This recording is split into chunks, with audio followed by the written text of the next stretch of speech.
Lean Manufacturing, uma empresa Lean, é aquela que consegue entregar o pedido do cliente por completo, na data em que ele pediu, com a qualidade superior àquela que ele esperava. Quer dizer, você entende mais de qualidade do que do seu cliente, então você sabe que você está superando a qualidade, tá? Com o menor custo, tá? E com a melhor utilização dos seus recursos internos. Isso é uma empresa Lean.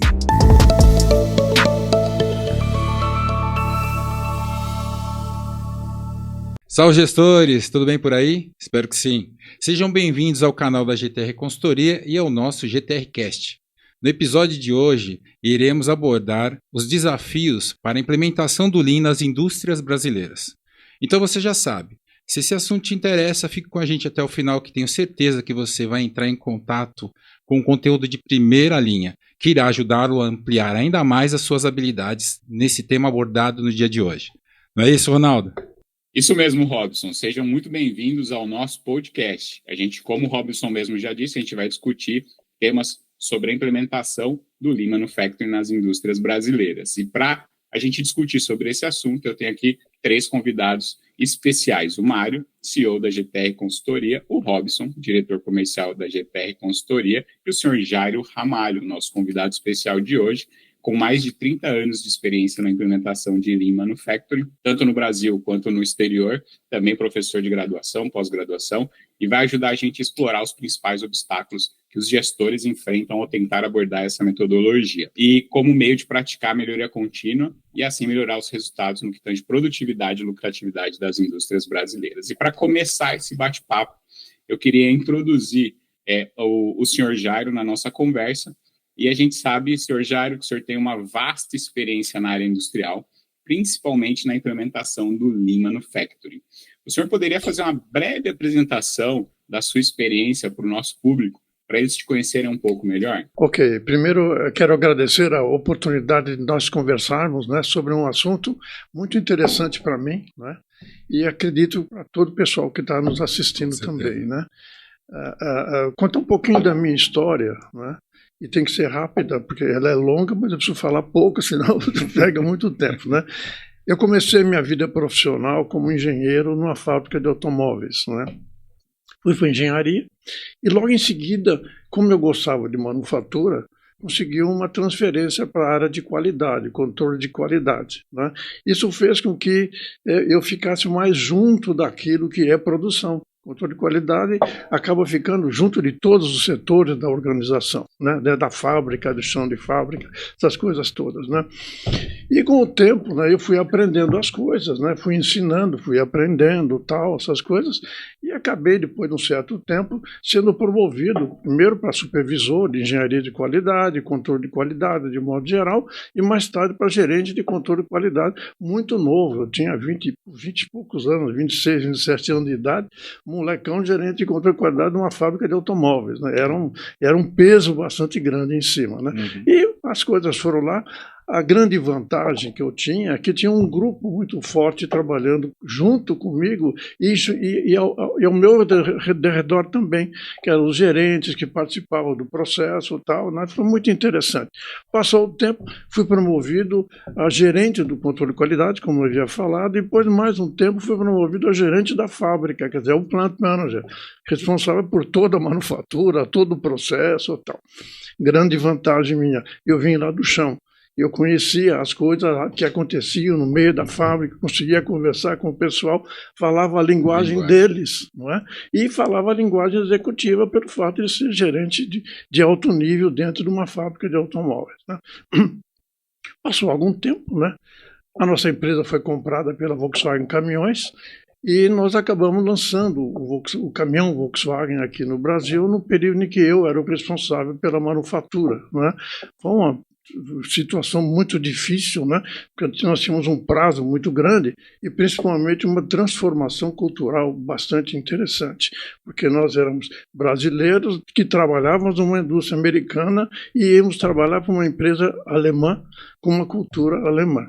Mas houve uma adequação muito boa, tanto minha quanto do pessoal com quem nós compartilhávamos, né, o processo todinho, e acabamos lançando o caminhão no tempo certo, tal, fora as dificuldades tradicionais que sempre tem no lançamento de um outro produto totalmente diferente, né? Deixamos de ser uma fábrica de automóveis para ser uma fábrica de caminhões. Bom, passou o tempo e eu estava numa situação onde eu estava no meu limite da vida profissional pelo fato de eu ser brasileiro, trabalhando numa indústria alemã, né? E o próximo fato ia ser diretor. E aí eu achava que não ia conseguir tão cedo, né? Tinha que ser alemão. Brasileiro, tal, não sei o quê. E, bom, acabou acontecendo de aparecer uma oportunidade para mim fora da organização, não é? E eu acabei aceitando, porque também era um desafio muito grande para mim, né? E eu acabei indo para a indústria de eletrodoméstico, né? A Black & Decker, né? Num desafio que foi feito para eu entrar no meio entre o presidente e alguns diretores, né? Focados em mudança cultural, porque a Black & Decker tinha adquirido a General Electric na área de eletrodomésticos, né? Então tinha que ter uma transformação, vamos dizer, uma adequação cultural para os conceitos da Black & Decker. E como eu vinha de uma empresa que passou por processo de transformação cultural, a gente achava que ia ser mais fácil fazer as coisas, né? Bom, o tempo foi passando, né? Eu tinha alguns diretores que reportavam para mim, eu entrei como vice-presidente, né? Mas eu achava que aquilo não era bem o que eu estava querendo, que eu estava gostando, né? Novamente, eu lá no chão de fábrica, eu queria aprender tal, negócio diferente, fabricava automóvel, caminhão, depois fabricava ferro elétrico, não sei o que, é um pouco diferente, né? Mas ficava lá junto com o pessoal e aprendi muito, né? Bastante coisa assim. Não estava muito contente, até que apareceu uma oportunidade numa outra empresa, né? Que resolveu me contratar para eu assumir uma direção na área de suprimentos, né? Era Massey Ferguson Perkins, né? Tratores, motores, tal. Mais tarde passou a se chamar Maxion, né? E eu assumi a direção da área de suprimentos com vistas a uma promoção a ser responsável por uma das unidades, né? Bom, passou o tempo, né? E eu fiquei lá dentro e como o grupo era muito dinâmico, né? Ofereceram para mim, além das minhas atividades, uma outra atividade complementar que seria de fazer desenvolvimento de novos negócios dentro da organização. Ou seja, não ficar somente naquilo que a gente fazia. Então, eu passei também a coordenar os trabalhos de aquisições de empresa, né? Aquisições, joint venture, essas coisas todas. Passou o tempo, né? Conseguimos algumas coisas de grandes empresas, adquirimos e outras ficamos sócios, tal, não sei o que, tudo.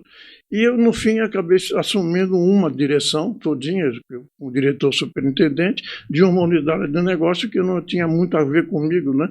Bem no chão da área agrícola, na área de implementos agrícolas, tal, não sei o que, tudo. Imagina, automóvel, caminhão, eletrodoméstico, e depois implemento agrícola, tal. É uma coisa bastante interessante. Aprendi muito, né? Nesse processo, tal, não sei o que. Mas aí houve uma oportunidade num outro grupo nacional também, né? O Grupo Ultra, né? Que me convidou para assumir uma diretoria, né? E dentro do Grupo Ultra, né? Da Ultrapar, né? Naquela época lá. Eu assumi essa diretoria e também não entendia nada de gás, essas coisas todas. Passei outra vez a aprender o que é isso, o que é aquilo, tal, não sei o que, tudo, tal. Também conseguimos grupos muito interessantes, bons, trabalhando com a gente, né? E as coisas evoluíram, né? Até que um dia houve uma empresa de autopeças, né? Que pretendia ser vendida para um outro grupo. Mas precisava se atualizar, botar as coisas em ordem, não sei o quê, Bom, e eu acabei indo nesse desafio, né, assumindo a empresa, né, os sócios ficavam lá junto com a gente e tudo, e nós acabamos fazendo com que essa empresa crescesse bastante. Tivemos muita sorte, né, o boom do setor automotivo cresceu bastante, né, os pedidos da Volkswagen ficaram enormes, os pedidos da Fiat ficaram grandes também e tal. Chegamos a montar uma outra fábrica só para atender necessidades específicas da Fiat lá em Betim, né, e as coisas foram crescendo, até que os donos disseram o seguinte: olha, agora nós estamos em condições de poder vender a empresa. Tá? Como eu era uma pessoa que tinha negociado aquisição de empresas, né, eu podia fazer o outro papel de preparar para poder vender. Então demos uma adequada em todo o processo, e aí houve interesse de empresas americanas, ou joint venture, algumas coisas assim, e acabaram ficando assim, né? Bom, um dos clientes nossos era a Mercedes, que tinha contratado um grupo japonês-americano, né, para fazer Kaizen dentro da fábrica da Mercedes. Uma das primeiras que fez esse tipo de coisa. Tá? Eu fui convidado para para participar de um evento Kaizen dentro da Mercedes. Tá? E eu falei, poxa vida, o que eu vou fazer? Eu conheço essas coisas, vim já do setor automotivo, a gente entende tudo, tal, não sei o que, tudo, tá? Mas acabei indo porque era um cliente interessante, importante para nós, e levei 2 gerentes junto comigo, né? Falei, vamos lá, vamos participar desse negócio. Eu vou ficar aqui na segunda-feira, tá? Era uma semana inteira. Vejo o que vai acontecer, volto, terça e quarta para a fábrica, tal, não sei o quê, e depois na sexta-feira vamos ver o resultado. Vocês ficam aí, tá bom? Tá bom. A hora que começaram, os americanos, os japoneses, começaram a falar, né, as coisas, né, eu identifiquei alguma coisa bastante diferente daquilo que eu estava imaginando, né? Os caras falavam de certas coisas com tanta propriedade, né? E falei, puxa, por isso que não funcionava do jeito que eu fazia, né? Agora, do jeito que eles estão falando, é até possível. Fiquei lá a semana inteira, tá? A semana inteira, adorei, né? E quem estava lá, né? Quem eram as pessoas que estavam cuidando, fazendo esse treinamento, essa parte toda, essa coordenação dessas atividades, tal. Um deles era o Iwata. Iwata foi o primeiro gerente Kaizen da Toyota, né? Que desenvolveu junto com o Taiichi Ohno o sistema Toyota, ele mais uma série de outras pessoas, e o outro que estava lá era um americano, era o hindu americano, tá? Que tinha a cultura hindu e trabalhava nos Estados Unidos tal, e que tinha feito a adequação da metodologia japonesa para o nosso mundo ocidental. As coisas são diferentes. Você não faz o mundo virar japonês, você tem que fazer uma adequação para usar a metodologia deles. Né? Então essas 2 pessoas estavam lá, e eles falando, né, as coisas começaram a fazer sentido para mim, e fiquei a semana inteira lá, me apaixonei pelo processo, gostei, né? Mais tarde, depois de algum tempo, voltamos para a fábrica, a nossa fábrica lá, e começamos, vamos fazer isso, fazer aquilo e tal. E acabamos fazendo uma ou outra coisa, mas você não tinha aquela base, né, para poder desenvolver efetivamente o que tem que ser feito. Bom, numa conversa com eles depois, quando eles vinham para cá, eu tentava conversar com eles, não sei o que, tudo, houve um convite de participação na empresa deles, né, porque eles estavam iniciando as atividades aqui no Brasil, né. Eu acabei aceitando, né? Falei, puxa vida. Eles falaram, não, você vai com a gente nos Estados Unidos, fica lá, treina, né? E depois começa a fazer consultoria. Né? Bom, simplificando, eu aprendi, né, o Kaizen junto daqueles que desenvolveram sistemática e fizeram adequação para a nossa cultura ocidental. Né? Então, aprendi muita coisa diferente daquilo que eu imaginava que existia. Né? E aí, acabei fazendo trabalhos lá nos Estados Unidos, depois vinha para o Brasil, fazia trabalhos aqui, não sei o quê, e como o meu portunhol era melhor do que o dos americanos, eu ficava no México, né? Trabalhando por lá também, fazendo muitas atividades, né? Ia para a Europa, fazia atividades na Europa, tá? Até no Japão, e fui fazer trabalhos também. Né? E no fim, né, me convidaram para ser sócio e responsável pela empresa na América Latina. Então eu era o responsável por ela, Managing Director, que eles chamavam naquela época, né, de toda a América Latina, do México para baixo. Né. Bom, as coisas cresceram, precisamos montar um escritório no México para poder desenvolver os trabalhos lá. Contratei consultores mexicanos, além dos consultores brasileiros, e as coisas foram crescendo. Tá?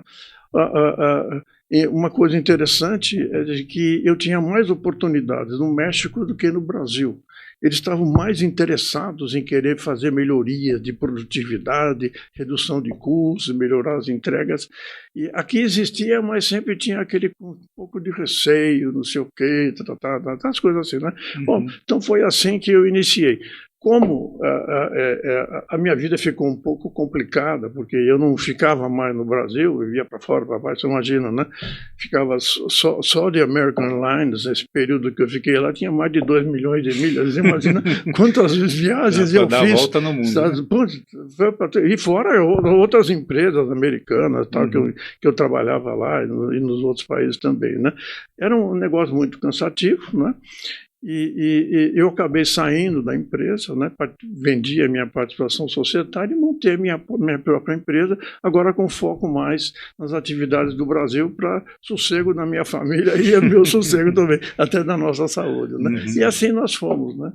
E fomos trabalhando assim, desenvolvendo alguns trabalhos aqui no Brasil, notadamente, né, tal, e está crescendo. Né? Então foi dessa forma. Então, um resumo, né, demorou um certo tempo, mas é mais ou menos assim. É que a experiência é vasta, não tem como resumir muito, né? Mas é impressionante a trajetória que o senhor seguiu, bonita trajetória, bem legal. Legal, obrigado. Ok.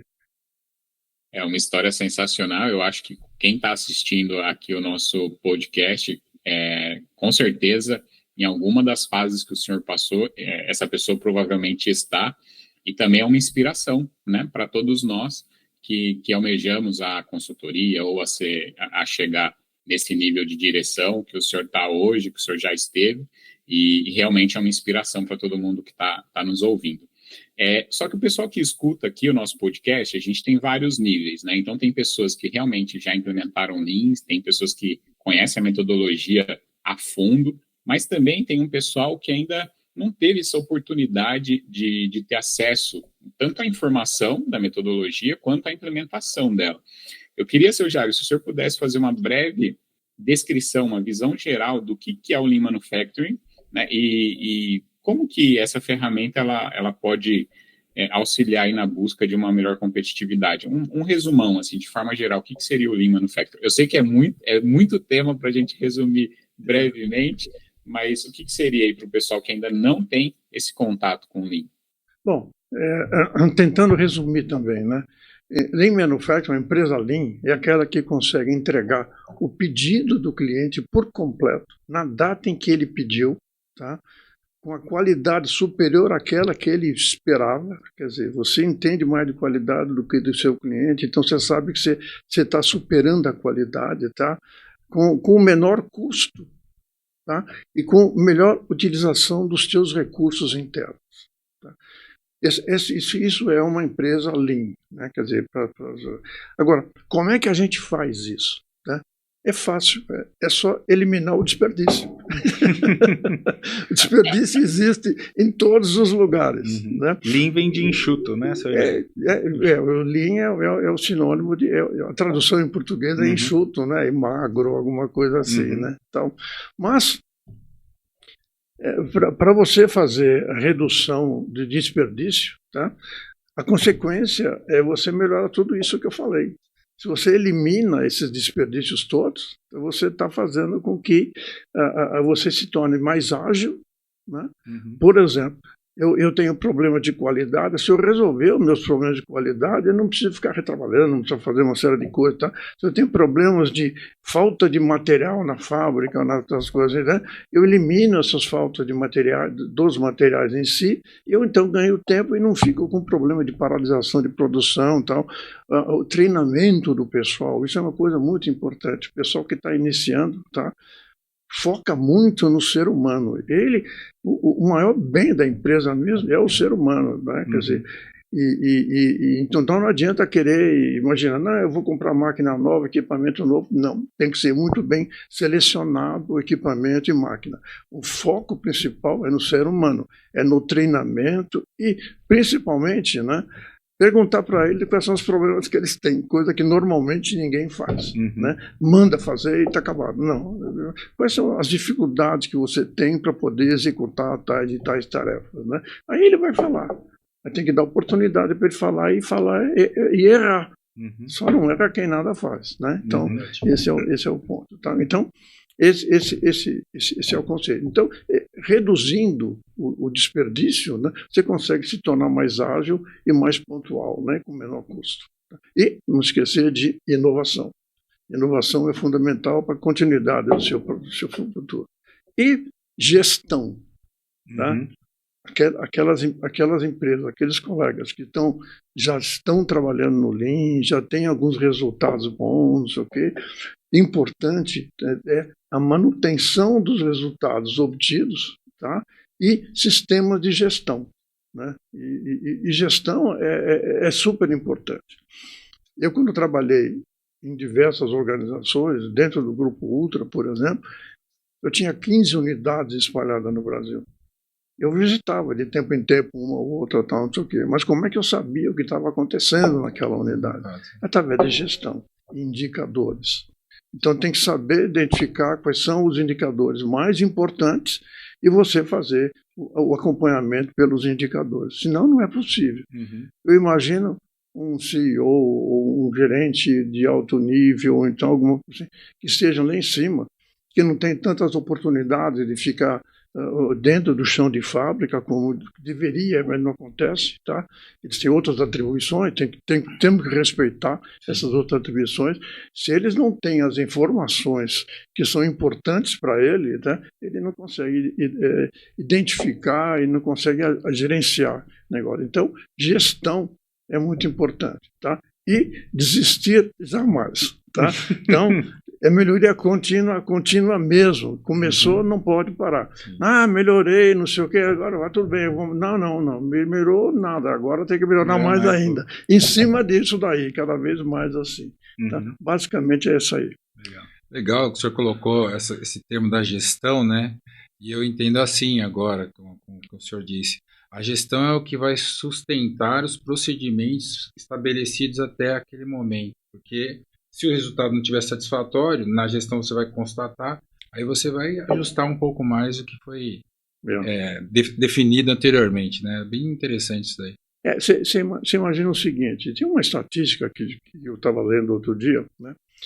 Que o pessoal, CEO de empresa, né? Essa estatística não tem base, né? Isso é coisa que a gente lê, né? De 4 a 5% de conhecimento sobre o que acontece no chão da fábrica. Tá? O pessoal de gerência média, aquele pessoal que tem gerente de departamento, essas coisas assim, eles têm 10%, 12%, 15% de conhecimento real do que acontece no chão. Aquilo lá onde as coisas acontecem efetivamente, que o japonês chama de Gemba. Né? E aquele líder que está diretamente em cima, né, ele tem cerca de 70% de conhecimento do que acontece. Quem sabe exato 100% do que acontece é o pessoal que está no chão da fábrica.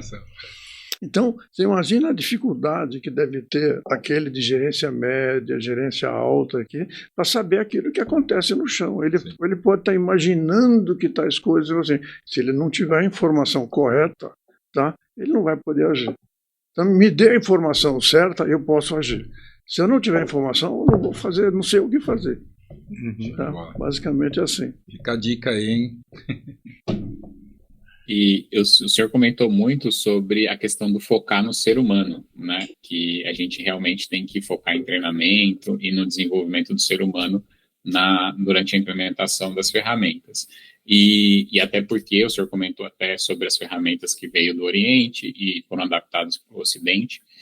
Quando a gente fala sobre essa questão cultural, né? O que o senhor tem observado nas indústrias brasileiras que é o maior desafio em relação a essa cultura nossa do brasileiro, né, para a implementação da ferramenta? A nossa cultura não é muito diferente da cultura dos americanos e dos mexicanos e do pessoal da área latina, diferentemente um pouco do pessoal europeu, né? Como eu participei de eventos lá, a gente conhece, né? Diferente totalmente do Japão, do pessoal, né? Aqueles lá têm uma disciplina muito maior, né? A chave do processo, tá, é que você, para iniciar um sistema como esse, que é hiper importante, né, para a continuidade do seu negócio, tá, tem que partir da alta gerência da empresa, lá de cima. Ele tem que querer que isso aconteça. Então, ele tem que estar bem ciente daquilo que ele quer. Tá? e depois ciente daquilo que vai acontecer. Então, você tem uma situação interessante, né? Ele, autogerente, né, está preparado para as mudanças que vão acontecer dentro da organização.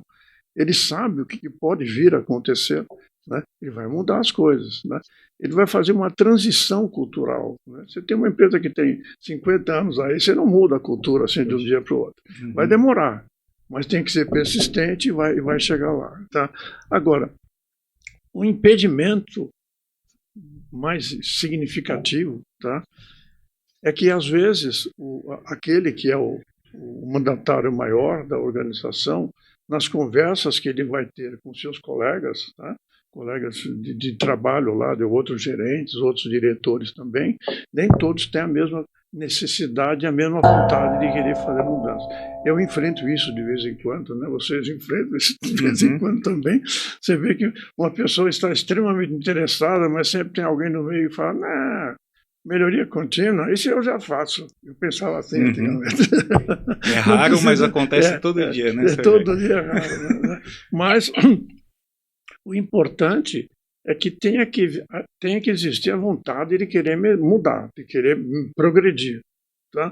E o fundamento disso, o mais importante, além de tudo, é você ter uma metodologia para aplicar no processo. Não adianta só a vontade de querer fazer. Todas as empresas têm processos de melhoria. O pessoal melhora aqui, melhora lá, tal, tudo está todo satisfeito, tem bônus, essas coisas todas. Tá? Mas a continuidade, né, desse processo todo, qual foi a metodologia que você utilizou? Existem várias metodologias por aí. Tá? O Lean é uma delas. Eu acho que é muito importante o que o Lean aplica, porque ele consegue absorver todas as outras metodologias que existem dentro, por aí no mercado. Porque ele é aberto para o processo, é melhoria. Tá? Então, isso faz com que você encontre dentro até da alta cúpula uma certa resistência. Então, esse é um problema cultural. O importante nisso daí, às vezes não é que a pessoa não quer que melhore, é o ego. Vem aqui, vai melhorar essas coisas, que é minha responsabilidade. Eu já devia ter feito isso, ver os caras de fora, que não entendem nada do meu processo, e vai me ensinar a fazer as coisas. Aí é o grande erro. Nós não vamos ensinar a fazer as coisas. Nós vamos aplicar uma metodologia que usa o conhecimento das pessoas que fazem parte da organização. Isso é uma transformação cultural. Não é? Uma vez eu fiz trabalho numa empresa, alguns anos atrás, uma empresa onde o pessoal de fábrica fez uma série de alterações, né, e os resultados ficaram gritantes, né, olha que bacana tal. E eles mantêm, porque como foram eles que fizeram, eles querem manter aquele negócio lá. Aí numa apresentação que o pessoal faz para a alta gerência da empresa, tá? O dono da empresa, o CEO da empresa, chegou, pegou o diretor de engenharia e falou assim, puxa vida, né? Você está aqui há 20 anos e nunca pensou nisso. Pronto, aí estragou todo o processo. Sim. Precisou o pessoal de chão te ensinar. Aí se precisar apartar um pouco o negócio, falou assim, bom, não é isso. Né? Isso daí é parte do processo. Tá? É uma questão de, daqui para frente, começar a escutar mais aqueles que estão tendo as dificuldades. Isso é uma transformação cultural. Agora, aqui no Brasil, nós temos uma série de coisas que a gente gosta de copiar, as coisas que tem no resto do mundo. Porque na Europa estão fazendo assim, nos Estados Unidos estão fazendo assim, no Japão, na China, na Coreia, está acontecendo dessa forma, assim, assim, assim. Tudo bem, eu acho que copiar é parte do processo, mas tem que saber o que copiar, né? E como é que eu vou aplicar aquilo que eu estou copiando? Senão eu vou fazer besteira. E depois, quando você inicia um processo onde você envolve muita gente na organização e ele não dá certo depois, devido a essas coisas que a gente está falando, outros processos de mudanças vão ser muito mais difíceis porque o pessoal não vai acreditar mais. Né? Então tem que saber exatamente o que você quer fazer. Tá? Persistente, né? O senhor falou, não desistir, né? Isso aí. Exato. Bom, eu já participei de algumas implementações e eu tenho essa experiência de que quando a mudança cultural vem de cima para baixo é muito mais fácil do que quando a gente, ali uma supervisão, média gerência ali, a gente está tentando implementar sem o aval de quem está em cima. Então, realmente faz muito sentido, e você que está aí assistindo também, provavelmente você deve estar passando por isso. Se estiver passando, deixa aqui nos comentários, a gente vai mandar para o senhor Jairo aí o seu caso. Bom, agora falando um pouco de tecnologia e Lean Manufacturing, né? A GTR é uma empresa especializada em sistemas MES, né? Então desenvolve tecnologia para as indústrias, e também é extremamente importante a gente estar alinhado com as ferramentas de Lean Manufacturing. Uma coisa acaba corroborando com a outra. E a minha pergunta agora vai para você, Robinson. A gente sabe que a tecnologia ela pode ser aliada para o sucesso do Lean. Como que você entende que o uso de tecnologias como sistema de coleta de dados em tempo real, né, o nosso MES, principalmente o nosso da GTR, ela pode ajudar na indústria a superar os desafios da implementação do Lean e também no dia a dia da utilização das ferramentas? Legal. Bom, senhor Jair, depois eu gostaria até que o senhor comentasse em cima do que eu vou responder aí para a pergunta que está sendo feita. Mas assim, nos últimos tempos eu tenho feito apresentações sobre o GTR Olho Vivo, onde eu ressalto ali 3 fatores que fazem com que as pessoas nos procurem, né? Então, eu sempre explico para ela. Geralmente as pessoas que nos procuram, elas estão buscando melhorar o fluxo da informação, com isso, potencializar a tomada de reação da liderança em cima dos eventos que vão acontecendo improdutivos e elevar a qualidade da informação, uma vez que o papel muitas vezes aceita, né, qualquer anotação, que não representa a verdade. E já no sistema a gente consegue ali ter mais assertividade nos dados que estão sendo coletados. Como o Lean, né, a gente sabe que demanda de dados para poder ser aplicado, eu vejo que a coleta de dados e a gestão à vista, além dos alarmes, né, são 3 ferramentas que colaboram de forma extraordinária para o sucesso da implementação da metodologia. Uma vez que, quando você tem tudo isso sendo feito manual, você tem um trabalho árduo ali, né, hercúleo, para poder anotar, depois transferir para um sistema, para depois chegar e fazer a gestão, que seria ter contato com o resultado que é representado no indicador. Então, no meu ponto de vista, o MES, como ferramenta, em parceria com o Lean, ele acaba fortalecendo a qualidade dos dados que estão sendo analisados lá na ponta, quando existem as reuniões nas salas de guerra aí de vocês. Eu vou fazer um comentário que eu julgo pertinente, né? Uma das fases do desperdício, né, que existe é você ficar fazendo relatórios. Você está perdendo tempo, não está agregando valor. Você está agregando informação. Mas o relatório, quando você faz a contagem disso, contagem daquilo, tá?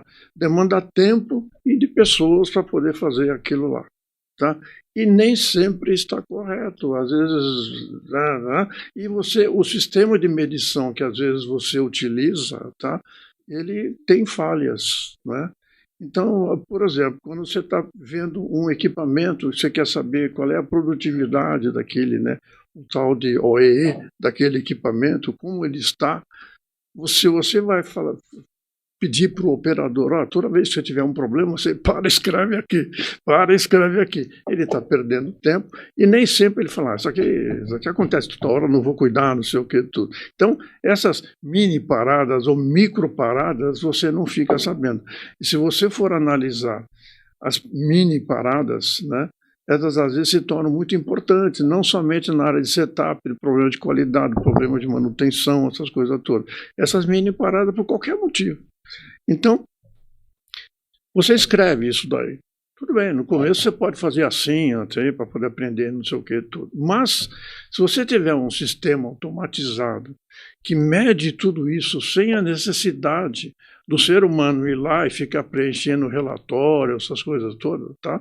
Ele vai fazer aquilo que ele é desenvolvido para fazer a tarefa de trabalho efetivamente dele, né?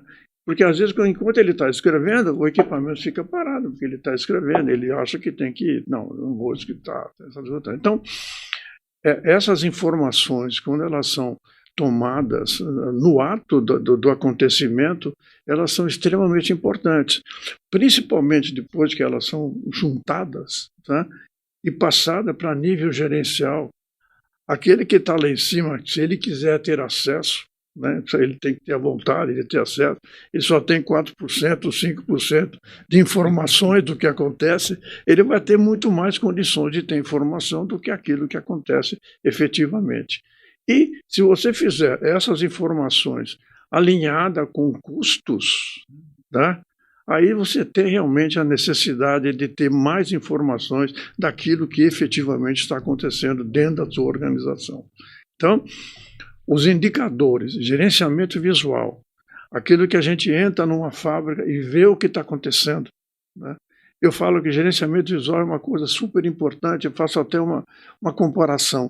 Quando você vai ver um jogo de basquete, tá? Você está entrando lá e o jogo já começou, né? Você escuta aquele barulho, uau, uau, uau, né?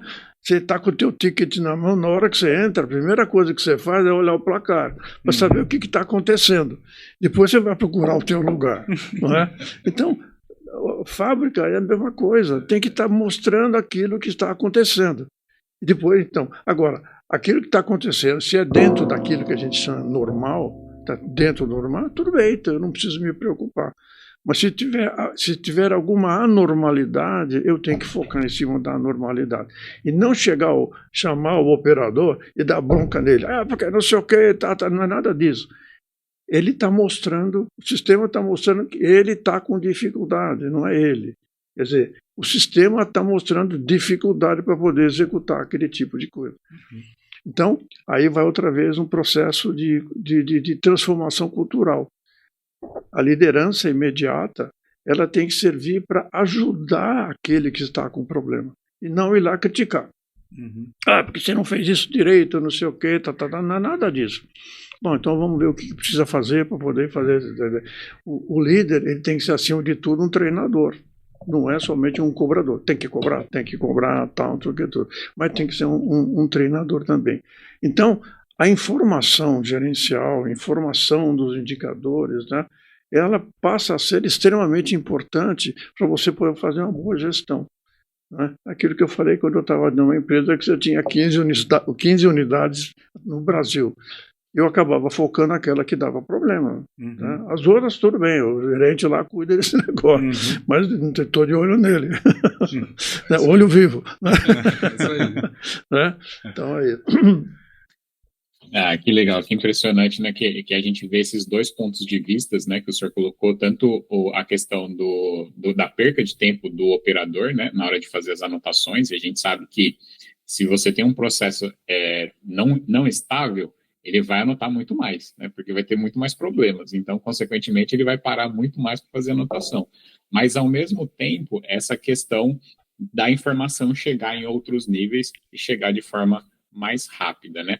Falando dessa questão, né, da informação, ela estar em vários níveis, em vários lugares, eu queria falar com você, Mário, perguntar para você sobre uma questão que aí você, como o CEO da GTR, como um especialista na parte de tecnologia, você entende muito mais do que nós aqui da mesa, eu queria que você falasse sobre as soluções de integração que o sistema MES, né, que a gente sabe que é esse sistema que vai monitorar todo o chão de fábrica, que ele tem com os ERPs, né, que vão ser os sistemas que vão conversar com as outras áreas da fábrica, principalmente com a área de custo, como o senhor Jairo mesmo disse, né, quando a gente coloca aí a ferramenta, quando a gente coloca a questão de custo, a gente tem ali uma ferramenta muito mais poderosa. Eu queria ver com você sobre essa integração que a GTR oferece para facilitar a implementação do Lean Manufacturing nas fábricas. Legal. Bom, para o pessoal entender, né, essas nomenclaturas, né, o RP, ele é o sistema que controla a parte administrativa, todos os recursos da companhia, né, então custos, RH, né, então é o cérebro da empresa. E o MES é o sistema que é o coração da fábrica, né, então a integração, hoje você não tem software que não conversa um com o outro. Né? Nós já temos bastante experiência aí na implementação de sistemas, né? No começo era tudo separado, eram silos, né? Então você tinha o RP, você tinha o MES, né? Quem estava começando a implementar, E havia essa dificuldade, né? As tecnologias mais antigas era transformação de arquivo, texto, né? Manda para um lado, manda para o outro. Hoje em dia, essa parte tecnológica da conversação dos sistemas melhorou muito, né? A gente evoluiu bastante a nossa ferramenta com relação à comunicação, né? Principalmente com o uso de APIs, né? APIs são formas, né? São mecanismos que são padrões para o sistema se comunicarem.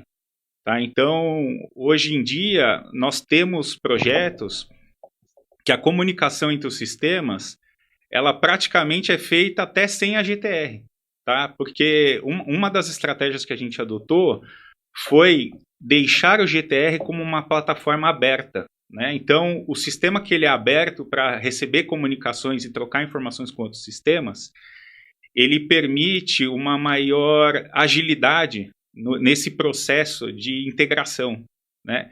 Porque as demandas que vão surgindo no dia a dia são muito evidentes hoje, né? Então, hoje eu estou com um problema em certa área, amanhã eu tenho uma demanda nova de um cliente que entrou novo e eu tenho outras necessidades de integração. Então, a plataforma aberta acho que é uma chave que ajuda nesse processo, quer dizer, eu não fico dependendo ou travado num fornecedor, que eles chamam de lock-in, né? Você está travado naquele fornecedor para fazer, então a gente sempre deixa essa parte aberta de integração para que os próprios clientes ou os fornecedores de RP também consigam comunicar com o GTR.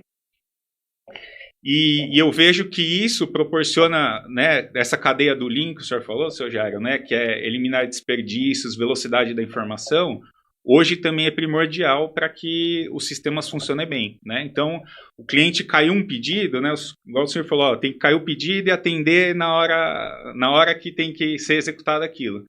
Então, isso tem que cair rapidamente para dentro do sistema MES, porque tem tipos de negócios que diretamente aquela produção já tem que ser iniciada. Então, não pode ser um processo via texto que vai carregar. Então, quanto mais automático, quanto mais, a gente até brinca que a API, ela aparece com o Pix, né?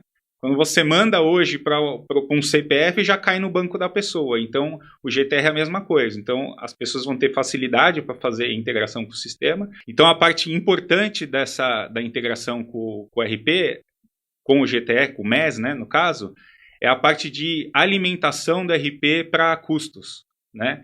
Então, todos esses apontamentos que estão sendo feitos, o MES ele vai te proporcionar a parte analítica, né? Vai fazer os dashboards, a informação, a saúde de como está a fábrica.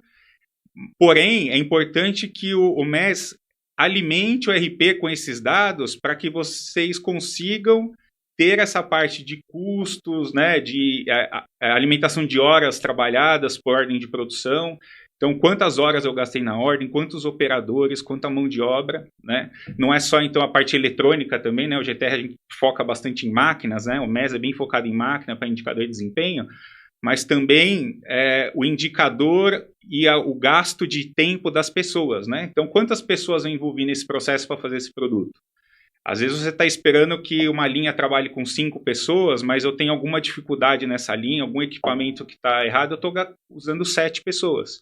Então, eu preciso alimentar o RP com isso para que afine essa parte de custos e isso seja identificado e corrigido, né, e acompanhado pelos gestores. A gente nos projetos, né, a gente sempre procura dizer assim que é legal no final, nessa integração, o cliente ter a oportunidade de ver a expectativa e a realidade, né, como o pessoal gosta de falar. Então, quanto efetivamente de tempo eu empreguei para realizar as operações? E, de repente, ver o quanto eu estou longe do que eu esperava empregar de tempo nessas operações, porque justamente aí você está tendo uma perda aí na sua lucratividade e a operação pode estar acusando algum prejuízo, né? É isso, né, Sr. Jairo? Fortalecer os RPs nos gráficos e relatórios, entregando dados para que a gestão financeira aconteça lá com dados mais íntegros. Essa integração é fundamental, né? Quer dizer, a evolução está indo muito bem nesse sentido. Né? É verdade. Legal. Eu vejo que também não existe um projeto, né, de integração igual ao outro. Né? A gente já, assim, 20 anos, né, na estrada, a gente já tem integração com diversos sistemas, mas às vezes os mesmos sistemas, né? SAP, Proteus, né, esses que DataSul, Só que um projeto de integração, é engraçado que ele nunca é igual ao outro, né? Porque as demandas de negócio são diferentes entre as empresas. Então, apesar de a gente dominar a parte técnica e conhecer esses sistemas ERPs, a gente já conhece tabelas, APIs que são necessárias para a integração. Mas um ponto muito importante, eu achava primordial, é a gente ouvir e conhecer o processo do cliente, entender quais são as dores deles com relação ao ERP, aos dados que estão lá, para que a gente modele e desenhe essa integração com base nessas necessidades. Então, se eu tenho problema de custos, a parte muito importante é a devolução dos dados, né? Se eu tenho problema de agilidade, eu preciso de mais agilidade na informação no chão de fábrica, então a gente tem que trabalhar na puxada mais rápida dos dados para cair isso direto no chão de fábrica. Então, nunca uma integração igual a outra, né? Então, o importante é ter experiência e saber ouvir o cliente, né? Até indo um pouco nessa questão do link, saber ouvir para entender qual que é a demanda que ele tem com relação à integração entre o MES e o ERP. Isso aí. Bom, sensacional. Conectando os pontos aqui, né? Como o senhor Jairo falou da questão cultural, que precisa vir da alta administração, né? Se você é um diretor industrial e você está pensando só em implementar a implementação do MES, sem esse retorno que o Mário deu sobre o ERP e você trabalhar isso como custos e conseguir trazer essas informações para a alta administração, você vai ter uma grande dificuldade. Então, se você consegue fazer a implementação do MES, o retorno dessa informação e utilizar essas informações para a alta administração, aí você consegue também o apoio cada vez mais da alta administração na implementação do Lean Manufacturing, né? E agora, a gente explorar um pouquinho mais da sua experiência, seu Jair. Tem pessoas aqui que vão estar escutando o nosso podcast e vão falar assim, como o senhor vou usar uma frase, né? Ah, não, mas eu já faço melhoria, né? Como que a gente pode identificar no dia a dia de uma empresa, de uma indústria, seja ela grande, seja ela pequena, indícios de que teve um sucesso de uma implementação, né? Basicamente, a gente chegar numa fábrica e ver um antes e depois ali. Como que a gente consegue identificar que realmente ali teve uma implementação de Lean Manufacturing na empresa? Bom, o que acontece normalmente dentro das empresas, né, dentro das organizações? Eu inicio um processo, independentemente se eu estou usando uma metodologia ou não estou, né? Como eu falei, todo mundo faz melhorias, né? Que deveria fazer, pelo menos, né? Fazer melhorias, tal, não sei o que, tudo. Mas eu tenho que saber como eu estava antes e como eu fiquei depois, para poder calcular o que eu ganhei com isso, não é? Eu fiz um trabalho uma vez numa empresa aqui no Brasil, em que ela tinha excesso de estoque dentro da organização, estoque para tudo quanto é lado, né? E aí nós fomos trabalhando com eles, né, para fazer as coisas se tornarem mais simplificadas, tal, usando a ferramenta adequada para a situação. Não adianta ter uma caixa de ferramenta enorme se você não sabe usar quais são as ferramentas mais apropriadas para aquele tipo de coisa. Tá? Isso parte tanto na área de TI também, que tem um monte de coisa, não precisa saber o que tem que usar, né? Então, dentro do conceito é a mesma coisa. Então, eu pego aquela minha caixa de ferramentas e identifico, eu vou usar esse tipo de coisa. E lá nós utilizamos uma série dela, todo planejamento de produção, né? Essas coisas todas, tá? E administração de estoque através de Kanban, essas coisas ficou muito interessante e tal, não sei o que, tudo. E as coisas foram reduzindo os estoques intermediários sem faltar para a produção, né? Então esse é o processo, e a fábrica ficou cheia de espaço, buracos, que os caras falavam, está cheio de espaço aqui dentro. Bom, o que aconteceu é que eles tinham um planejamento de uma nova fábrica para poder dar a cobertura da demanda que estava para acontecer. Aí nós fizemos uma reorganização do layout, eliminando aqueles espaços internos, tá? E já planejando, olha, daqui a tanto tempo nós vamos mexer ali e tal, não sei o que, né? E vamos economizar aqui, ali e tal, não sei o que, tudo. E as coisas começaram a ficar mais bem utilizadas, o espaço ficou mais bem utilizado. E eles não precisaram ampliar a fábrica, quer dizer, então economizaram uma nota aí de investimento que não haveria necessidade, tá? E as coisas acabaram acontecendo. Agora, a nova operação quando ela entrou em produção, ela já entrou dentro dos conceitos Lean. Então você tem um trabalho anterior, então vamos lá, nova linha, vai fazer assim, não sei o quê, as coisas e as coisas acabam acontecendo dessa forma, né? Então, agora, você pode iniciar qualquer processo de melhoria, não pode parar. A maioria para no meio porque acha que ficou legal, ficou bom, tal, mas não deve parar. Tá? A vantagem da metodologia Lean é que você força a continuidade desse tipo de coisa. Tá? E vocês vão encontrar dificuldades no meio disso. Sempre tem no processo alguém que é contrário. Né? Então, a gente até mostra um gráfico onde a gente fala assim, toda vez que você vai fazer uma alteração cultural dentro de uma organização, você tem aqueles que se interessaram e são aqueles que, puxa vida, vamos fazer, legal, é vantajoso, enxergou a vantagem. Né? Você tem aqueles que são contrários, não sei, é besteira, bobagem, não sei o quê, já vi, já fiz, não deu certo, tal, não sei o quê, já ouvi falar, tal, não sei o quê. Então, são os dificultadores, aquele que a gente chama dos puxadores de âncora, está ancorado e não consegue andar. Né? O que eu fiz durante muitos anos em que eu trabalhava dentro de operações? Chegava para aqueles que eram contrários e tentava convencê-los. Olha, a vantagem é essa, não sei o quê, A organização toda fica olhando para as suas atividades. Você está dando importância para aqueles caras que são contrários. E eles têm argumentos fortes, né? Porque não sei o quê, né? E alguns têm alguma coisa assim, né? E aqueles que são os puxadores do programa se sentiam desprestigiados e acabavam desanimando ao longo do tempo. O que eu aprendi dentro do conceito, né? Saiu graças à cultura japonesa. Esquece o cara que é contrário. Né? Vai apoiando aquele que está do seu lado e que está fazendo, porque os resultados são lá.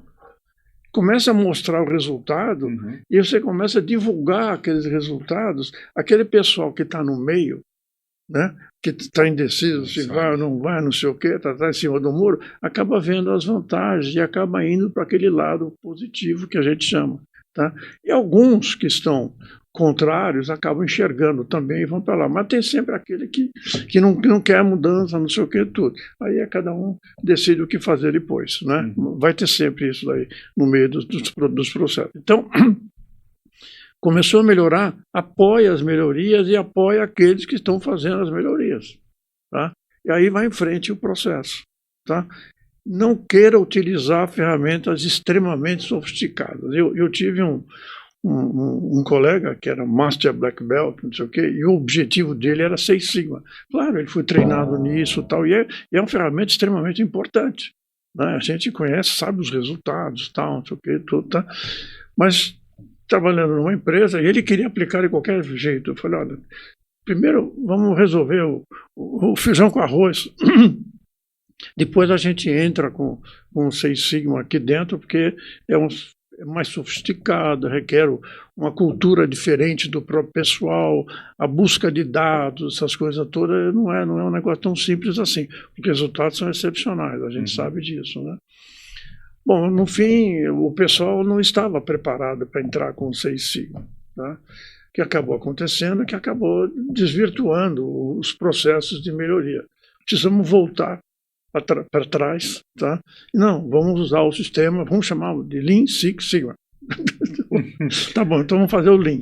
Aí começamos a usar o Lean, tá. Mais tarde, você começou a usar o 6 Sigma, aí você já tinha mais informações, tal, e os resultados são muito bons também. Tá? Quer dizer, a metodologia e a forma de aplicar é extremamente importante. Tá? Uma das coisas que atrapalha, de certa forma, né, aconteceu isso com algumas empresas onde eu fiz trabalhos, né, onde aquele que coordenava as atividades de melhoria, tá, se tornava uma pessoa conhecedora do processo e conversava com outras pessoas fora da empresa e às vezes recebia convite para ir trabalhar na outra empresa. Né? Ele aceitava. Isso acontece muito com Black Belt. Black Belt treina tal, não sei o que, tudo, e tem um nível diferenciado, ele tem mais oportunidade de mercado. Master Black Belt também, né? Essas coisas todas. Mas tem que ser sempre organizações de porte, né? Para esse tipo de coisa. E às vezes essas pessoas que são os coordenadores de melhoria contínua saem da empresa e vai trabalhar numa outra empresa onde ele não conhece direito. E aí ele começa a ter problema, né? E aí o que acontece? Às vezes falar essa metodologia não serve, não presta.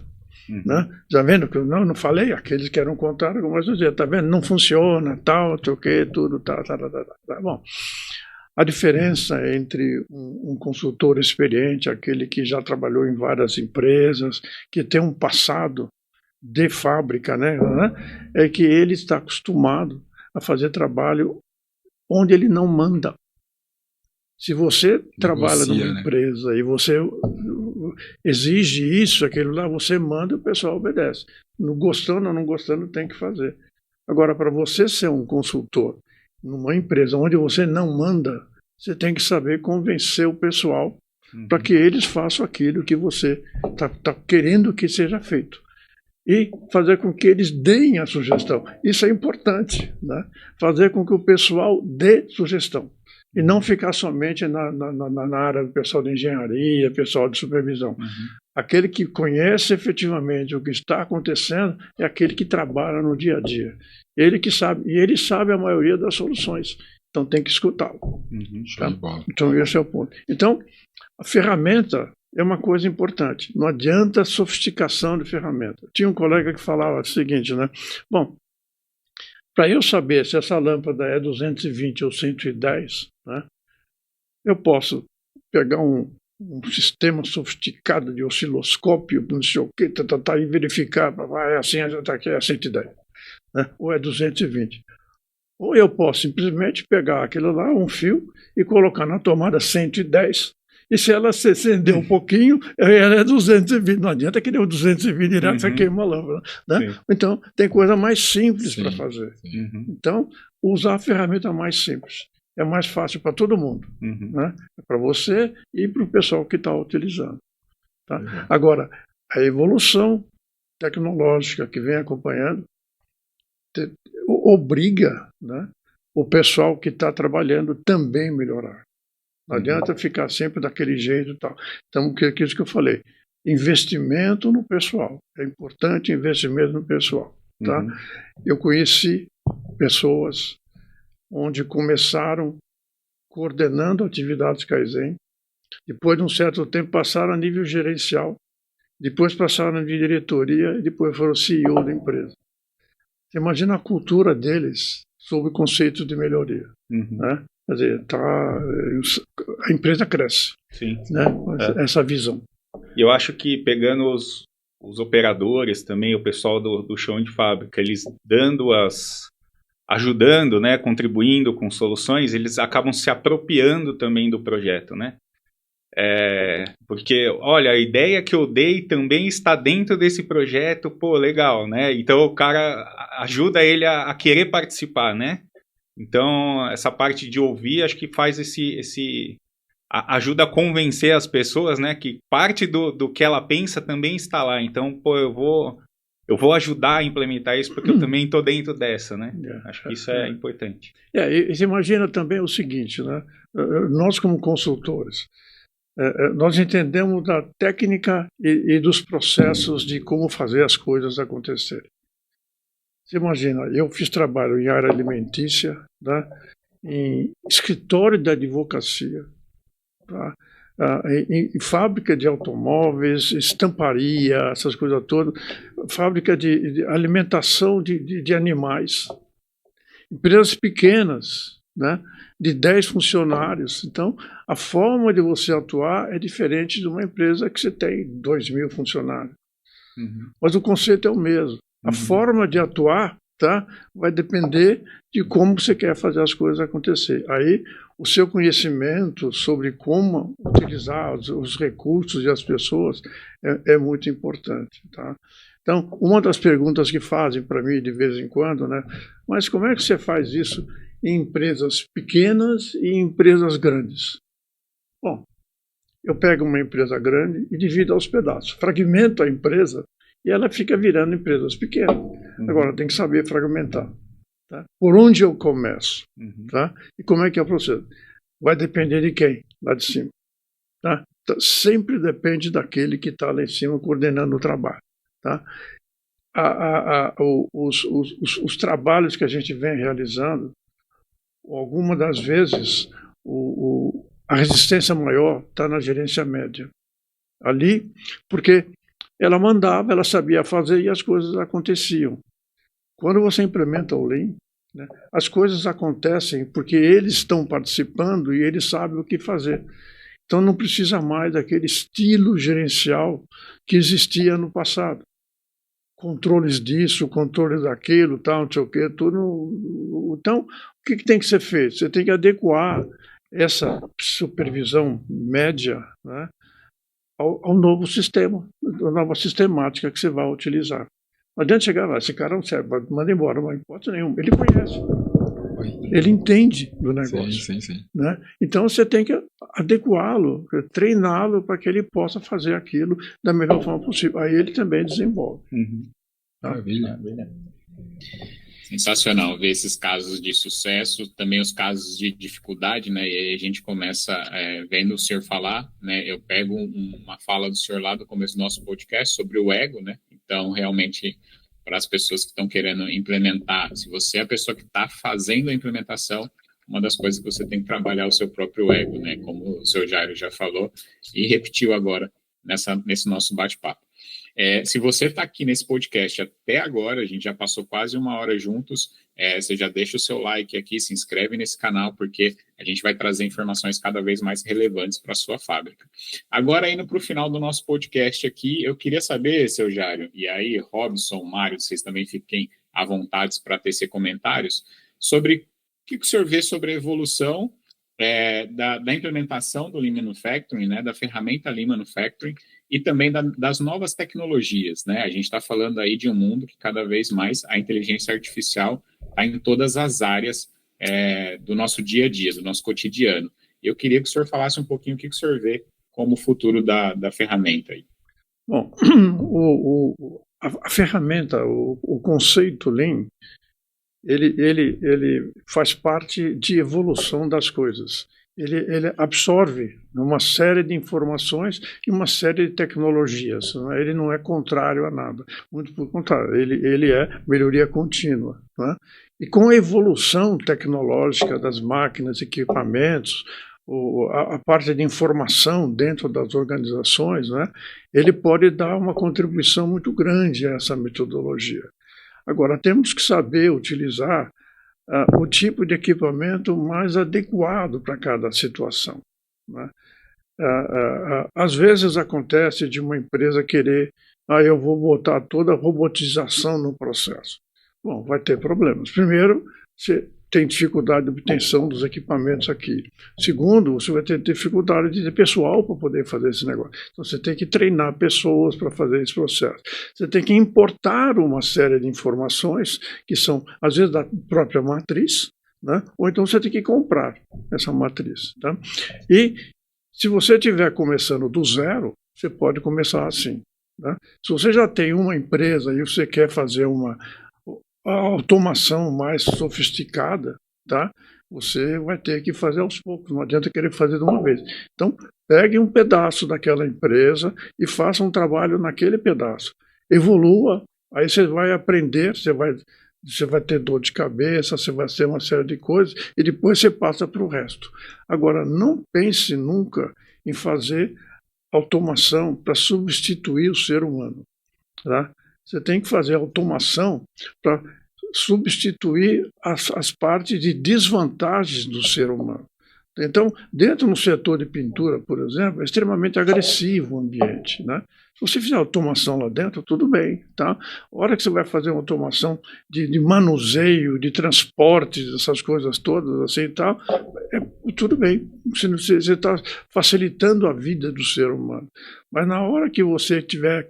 Quando você tem que fazer algo onde você tem uma repetibilidade muito grande, onde o ser humano tem dificuldade de acompanhar esse tipo de coisa, a automação vai bem e tal, essas coisas todas. Tal. Então, mas você tem que considerar de que sempre vai precisar de gente, não tem como escapar, tá?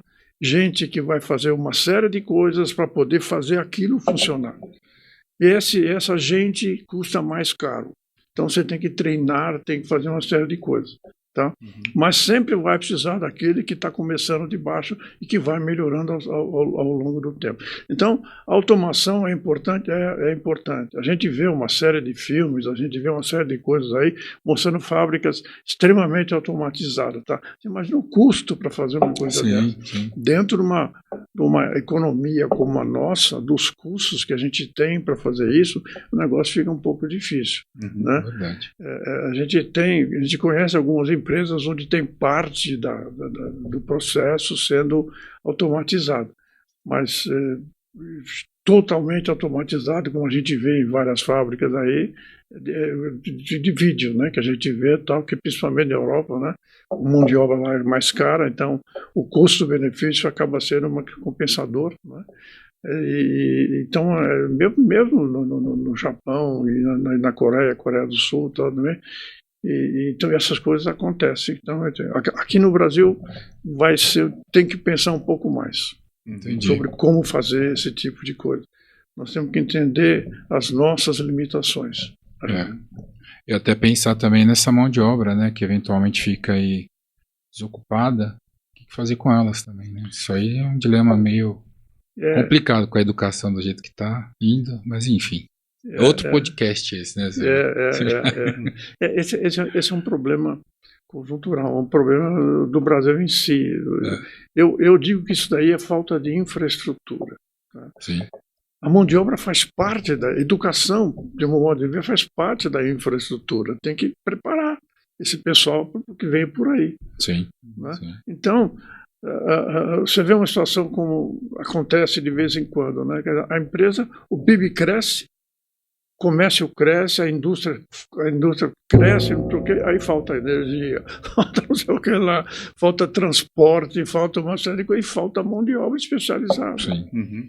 Né? Então, temos que copiar essas coisas boas dos outros países. Treina a mão de obra. Tá? Aí sim você tem. Você imagina uma pessoa dessa que trabalha com melhoria contínua, que dá sugestões do dia a dia que eles estão trabalhando. Se ele tiver mais instrução, mais técnica, mais conhecimento, imagina o que eles podem trazer de bom. Sim, é verdade. Sim. Além do trabalho braçal. Né? Hoje, com essa advento aí da indústria 4.0, nós temos mais capacidade de puxar mais informações dos equipamentos, que eles hoje em dia são mais automáticos, eles permitem ter uma maior facilidade de integração. Então, nós já temos projetos, por exemplo, que a gente traz toda a informação da máquina, o motivo por que ela parou, o quanto ela trabalhou, e isso o operador não precisa mais fazer no sistema. Né? Então, isso ajuda, né? Justamente essa parte de... E é mais verdade, né? Exato, também, né? Porque como elimina a entrada manual, se torna um processo mais... A curacidade melhora.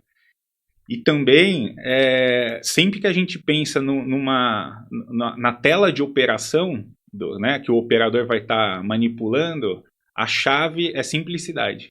Né? Se você fizer uma tela que é muito complexa, que tem muitos botões, muitos caminhos que podem ser seguidos, a gente percebe que existe maior dificuldade. Né? E então a gente sempre tenta fazer essas interfaces, né, o que o operador está vendo ali, da forma mais simples possível. Porque a gente percebe que quanto mais simples, maior o nível de sucesso que a gente tem com a adesão, né? A adesão e a curacidade também das informações que estão colocadas. Então eu colocaria a simplicidade também como um segredo aí para ajudar quem está já no chão de fábrica, já fazendo outras tarefas, não ter que pensar muito para fazer a inserção de dados no sistema, né, Pedro?